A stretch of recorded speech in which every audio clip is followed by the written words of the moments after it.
ఒకసారి ఊహించుకోండి, ఉమ్, ఒక నెల వయసున్న పసికందు ఇటుక బట్టీల దుమ్ము ధూళిలో వెట్టి చాకిరీలో మగ్గిపోవటం. అబ్బా, వినడానికే చాలా దారుణంగా ఉంది కదా. అవును కదా. అదే సమయంలో అంటే మన దేశంలో కావలసినంత కరెంట్ ఉత్పత్తి జరుగుతున్నా సరే, ఉమ్, అకస్మాత్తుగా ఎండాకాలంలో మన ఇంట్లో ఏసీ ఆగిపోవటం. ఉమ్. ఈ రెండిటికి ఏమైనా సంబంధం ఉందంటారా? వినడానికి ఇవి రెండు పూర్తిగా వేర్వేరు ప్రపంచాల్లా అనిపిస్తాయి. ఖచ్చితంగా. కానీ వీటి మధ్య ఒక బలమైన ఉమ్మడి తీగ ఉంది. ఉమ్, అదేంటంటే ఒత్తిడిలో ఉన్న వ్యవస్థలు, అలాగే ఆ ఒత్తిడికి కుప్పకూలుతున్న మౌలిక సదుపాయాలు. ఉమ్. సో ఈరోజు మనం చేయబోయే లోతైన విశ్లేషణకు స్వాగతం. రైట్. ఈ రోజు మన దగ్గర 4 విభిన్నమైన వార్తా వనరులున్నాయి కదా. విద్యుత్ వ్యవస్థ, పర్యావరణ పరిరక్షణ, మానవ హక్కులు, ఇంకా చట్టపరమైన నిబంధనలు. అవును, చూద్దాం ఈ భిన్నమైన అంశాల మధ్య ఉన్న ఆ సిస్టమ్స్ అండర్ ప్రెషర్ ఏంటో. సరే, దీన్ని విడమర్చి చూద్దాం. ముందుగా మన పవర్ గ్రిడ్ పై పడుతున్న వేసవి తీవ్రత గురించే మాట్లాడుకుందాం. Okay, power grid. మొన్న ఏప్రిల్ 25న ఒక పెద్ద రికార్డ్ నమోదైంది కదా. నిజమే, ఏప్రిల్ 25న భారతదేశ విద్యుత్ డిమాండ్ ఏకంగా 256.1 గిగావాట్లకు చేరుకుంది. ఇది ఒక ఆల్ టైమ్ రికార్డ్. ఇందులో ఇంకో ఆసక్తికరమైన విషయమేంటంటే, దాదాపు మూడో వంతు పునరుత్పాదక శక్తి అంటే రిన్యూవబుల్ ఎనర్జీ ద్వారానే తీరింది. ఓహో, 1/3 రిన్యూబుల్స్ నుంచే వచ్చిందనమాట. చాలా పెద్ద అచీవ్మెంట్ ఇది. కానీ ఇక్కడ మనం పీక్ డిమాండ్ గురించి మాట్లాడుకోవాలి. అసలు ఈ పీక్ డిమాండ్ అంటే ఏంటి? అంటే జనం ఏసీలు, కూలర్లు ఎక్కువగా వాడటం వల్లే వస్తుందా? ఒక రకంగా అదే. పీక్ డిమాండ్ అంటే ఒక నిర్దిష్ట సమయంలో అత్యధికంగా విద్యుత్ వినియోగం జరిగే టైము. ముఖ్యంగా ఎండాకాలంలో మధ్యాహ్నం, రాత్రి వేళల్లో ఇది బాగా కనిపిస్తుంది. కానీ ఇక్కడ సమస్య ఏంటంటే మన గ్రిడ్ ఆర్కిటెక్చర్ ఈ సడన్ డిమాండ్కు తట్టుకునేలా లేదు. అంటే రాష్ట్రాలు ముందుగానే విద్యుత్ కంపెనీలతో ఒప్పందాలు చేసుకుంటాయి కదా, అవి సరిపోవా? ఊ, అంటే పవర్ పర్చేజ్ అగ్రీమెంట్స్ అంటే పీపీఏల గురించి చెప్తున్నారు. మన దేశంలో 85-90% పవర్ సప్లై ఈ దీర్ఘకాలిక ఒప్పందాల ద్వారానే నడుస్తుంది. కానీ ఇవి సాధారణ డిమాండ్ను దృష్టిలో పెట్టుకుని చేసుకున్నవి. వాతావరణ మార్పుల వల్ల వచ్చే సడన్ పీక్స్ని ఇవి హ్యాండిల్ చేయలేవు. ఓహ్! అంటే అకస్మాత్తుగా వేడి పెరిగిపోయి అందరూ ఒకేసారి ఏసీలు ఆన్ చేస్తే ఆ అదనపు కరెంటు కోసం రాష్ట్రాలు షార్ట్ టర్మ్ మార్కెట్లకు పరిగెత్తాల్సి వస్తుందన్నమాట. ఖచ్చితంగా. ఎప్పుడైతే ఆ షార్ట్ టర్మ్ మార్కెట్కి వెళతారో డిమాండ్ ఎక్కువగా ఉంటుంది కాబట్టి ధరలు అమాంతం చుక్కలనంటుతాయి. మరి దీన్ని కంట్రోల్ చేయడానికి ఏమైనా పరిష్కారం ఉందా? హ్మ్. కొన్ని రాష్ట్రాలు టైమ్ ఆఫ్ డే టారిఫ్స్ అంటే టీఓడి టారిఫ్స్ తీసుకొస్తున్నాయి. ఇది ఏంటంటే డిమాండ్ ఎక్కువగా ఉన్న పీక్ సమయాల్లో కరెంటు ధర ఎక్కువగా ఉంటుంది, సాధారణ సమయాల్లో తక్కువగా ఉంటుంది. అర్థమైంది. అంటే జేబు మీద భారం పడితే జనాలు వాడకం తగ్గిస్తారని. కానీ ఇక్కడ అసలు మెకానిజం ఫెయిల్ అయ్యేది సోలార్ పవర్ దగ్గరే కదా అనిపిస్తుంది. అదే గదా. పగలు సూర్యుడు ఉన్నంతసేపు సోలార్ పవర్ సూపర్గా పనిచేస్తుంది, గ్రిడ్కు మంచి సపోర్ట్ ఇస్తుంది. కానీ సాయంత్రమేమవుతుంది? సూర్యుడు అస్తమించగానే సోలార్ జనరేషన్ పడిపోతోంది. సరిగా అదే టైంకి ఆఫీసుల నుంచి ఇళ్లకు వచ్చే జనమంతా ఒకేసారి ఏసీలు, లైట్లు వేస్తారు. దీన్నే మనం ఈవినింగ్ పీక్ అంటాం. ఎగ్జాక్ట్లీ. ఆ ఈవినింగ్ పీక్ సమయంలోనే అసలైన ప్రమాదం ఉంది. సప్లై ఏమో డ్రాప్ అవుతుంది, డిమాండ్ పీక్కి వెళ్తుంది. దీనివల్ల డిస్ట్రిబ్యూషన్ ట్రాన్స్ఫార్మర్ల మీద, అదే డీటీఆర్ల మీద విపరీతమైన ఒత్తిడి పడుతుంది. అబ్బా! అందుకేనా ట్రాన్స్ఫార్మర్లు పేలిపోవడం మనం చూస్తుంటాం? అవును. మీకు తెలుసా, ఉత్తరప్రదేశ్, బీహార్ లాంటి రాష్ట్రాల్లో దాదాపు 20% వరకు ట్రాన్స్ఫార్మర్లు ఫెయిల్ అవుతున్నాయి. ఇదంతా ఒక మెకానికల్ ఫెయిల్యూర్. ఇదెలాగంటే ఒక హైవే మీద ట్రాఫిక్ లాంటిది. సాధారణ సమయంలో రోడ్డు ఎంత విశాలంగా ఉన్నా ప్రాబ్లం ఉండదు. కానీ ఆఫీస్ టైంలో అందరూ ఒకేసారి రోడ్డు మీదకొస్తే ఎలా జామ్ అవుతుందో ఇది అంతే. భలే చెప్పారు.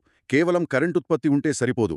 దాన్ని మోసుకెళ్లే మౌలిక సదుపాయాలు అంటే ఇన్ఫ్రాస్ట్రక్చర్ ఆ ఒత్తిడికి తట్టుకోవాలి. అంటే మనం భారీగా ఉత్పత్తి చేస్తున్న ఆ సోలార్ పవర్ను స్టోర్ చేసుకోవటానికి భారీ ట్యాంకులు లాంటివి చావాలన్నమాట. Best example battery energy storage systems, లేకపోతే పంప్డ్ హైడ్రో స్టోరేజ్ లాంటివి. ఖచ్చితంగా.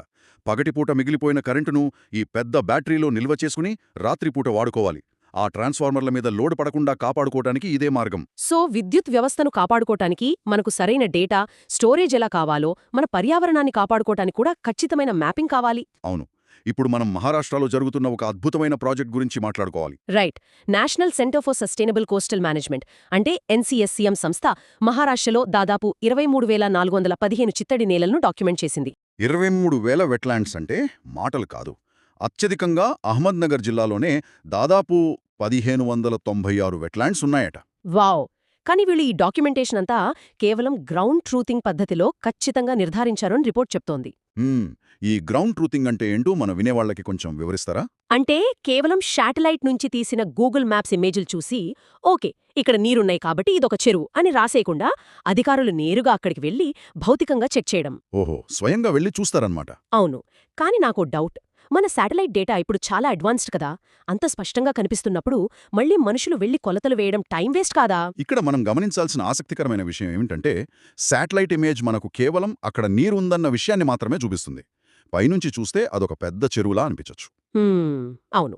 కానీ తీరా అక్కడికి వెళ్లి చూస్తే అది మొన్నటి వర్షానికి రోడ్డు పక్కన ఏర్పడిన ఒక నీటిగుంట కావచ్చు, లేదా ఒకప్పటి సహజ సిద్ధమైన చెరువు ఇప్పుడు చెత్తతో నిండిపోయిన మురుగు కావచ్చు. భౌతిక నిర్ధారణ లేకపోతే అసలు నిజం తెలీదు కదా. రైట్. అంటే సిస్టంలో రికార్డ్ అవ్వని వాస్తవాలు ఈ గ్రౌండ్ ట్రూతింగ్ ద్వారా బయటపడతాయన్నమాట. అందుకే ఆర్టికల్లో అన్నోటిఫైడ్ వెట్లాండ్స్ గురించి ప్రత్యేకంగా చెప్పారు. అవును, అధికారికంగా ప్రభుత్వ రికార్డుల్లో గుర్తింపు పొందని ఈ అన్నోటిఫైడ్ చిత్తడి నేలల వల్లే అసలు ముప్పొస్తోంది. అంటే రికార్డులో లేకపోతే ఏమవుతుంది?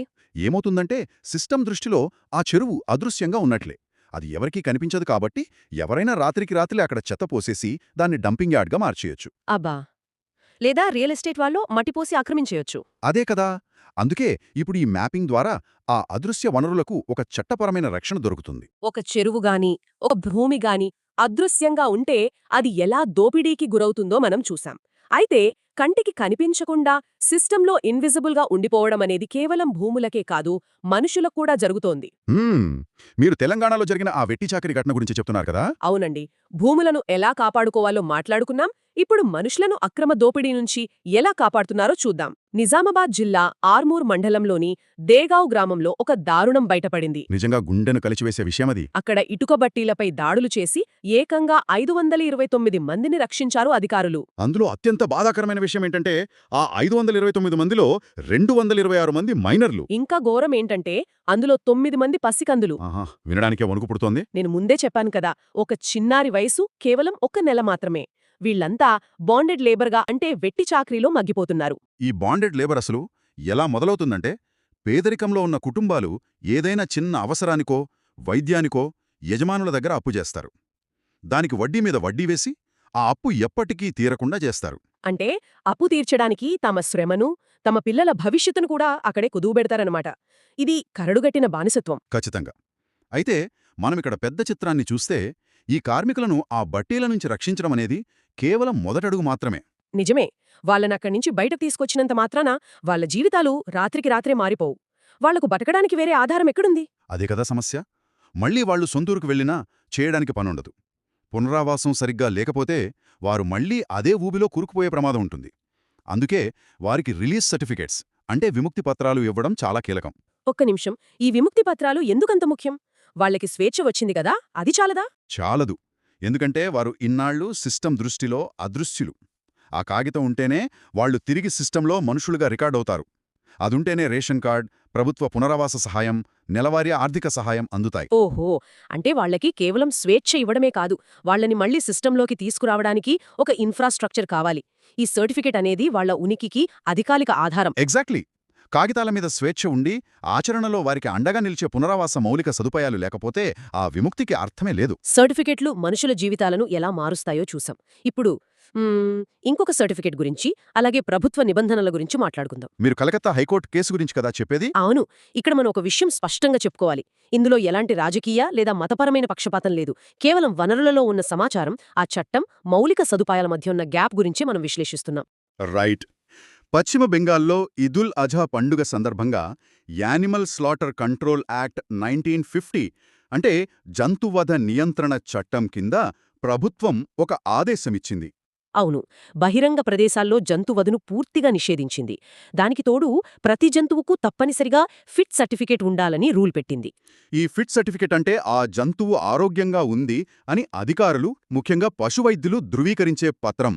ప్రభుత్వం ఈ నిర్ణయం తీసుకోవడం వెనుక పారిశుధ్యాన్ని కాపాడాలన్న మంచి ఉద్దేశమే ఉండొచ్చు.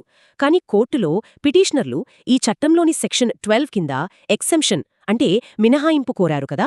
అవును. ఎందుకంటే ఇదంతా చూస్తే మనకొక విషయం అర్థమవుతోంది.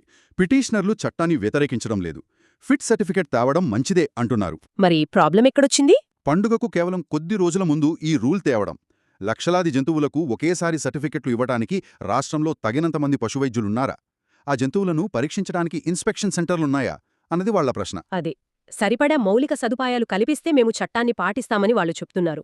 ఇక్కడ పాలసీలు లేదా విధానాలు తీసుకురావడం సులభమే, కానీ వాటిని అమలు చేయడానికి కావలసిన ఇన్ఫ్రాస్ట్రక్చర్ లేకపోతే ఎలా? ఖచ్చితంగా. ఇప్పుడు సర్టిఫికెట్లు లేవన్న కారణంతో సడన్గా వ్యాపారం ఆగిపోతే ఆ పండుగ మీద ఆధారపడి ఏడాదంతా పశువులను పెంచే గ్రామీణ రైతుల ఆర్థిక పరిస్థితి దెబ్బతింటుంది కదా. అవును. ఆఫీసులో చట్టాలు చేయడం ఎంత ముఖ్యమో, గ్రౌండ్ మీద వాటిని అమలు చేయడానికి భౌతిక మౌలిక సదుపాయాలు ఉండటం కూడా అంతే ముఖ్యం. ఒక రకంగా చెప్పాలంటే ఈ రోజు మనం చర్చించిన 4 అంశాల్లోనూ ఇదే కనిపిస్తోంది కదా. నిజమే.